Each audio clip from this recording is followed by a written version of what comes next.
नमस्कार, स्वागत है आपका जे न्यूज में और मैं हूं आपके साथ वैशाली शर्मा।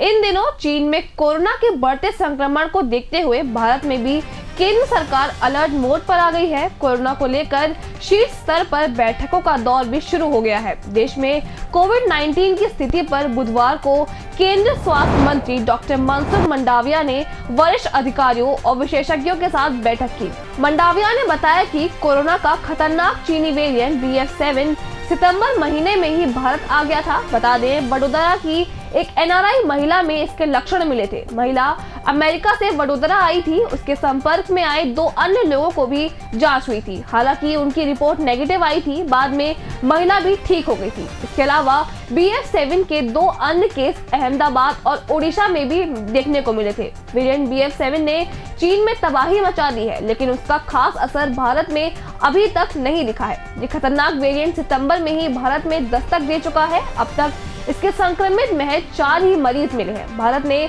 अपनी पुख्ता तैयारियों और सावधानियों की बदौलत इसके संक्रमण पर रोक लगाने में कामयाबी पाई है। हालांकि अभी इसे लेकर और एहतियात बरतने की जरूरत है। देश में बड़े पैमाने पर हुए टीकाकरण ने कोरोना संक्रमण रोकने में अहम भूमिका निभाई है। करोड़ों लोगों को बूस्टर डोज भी दी गई थी, जिसका असर अब साफ दिख रहा है। सितंबर से दिसंबर तक महीना कोरोना संक्रमण के लिए आदर्श माना जाता है, क्योंकि सर्दियों में ये ज्यादा तेजी से फैलता है। लेकिन इन 3 महीनों में सामने आए 4 केस बता रहे हैं कि बड़े पैमाने पर चलाए गए टीकाकरण अभियान ने अपना असर दिखाया है। स्वास्थ्य मंत्री ने 19 दिसंबर को संसद में बताया था कि भारत में वैक्सीनेशन का आंकड़ा 220 करोड़ को पार कर चुका है। ये संख्या कोरोना की भी सभी उपलब्ध वैक्सीन की पहली, दूसरी और एहतियाती डोज को मिलाकर है।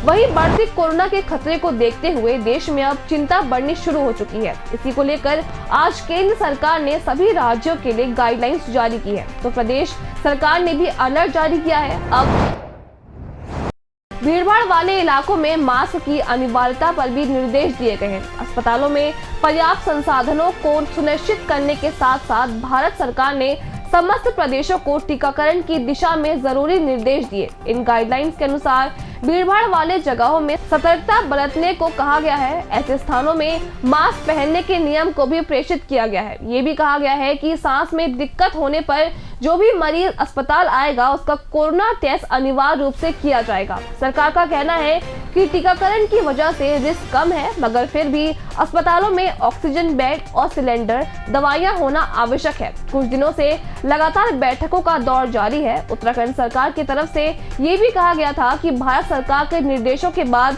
SOP जारी किया जाएगा। अब भारत सरकार की तरफ से ऑपरेशन गाइडलाइन जारी करते हुए सभी प्रदेशों को निर्देश किया गया है। अभी के लिए इस खबर में इतना ही। बाकी की तमाम खबरों के लिए आप बने रहिए जे न्यूज के साथ। धन्यवाद।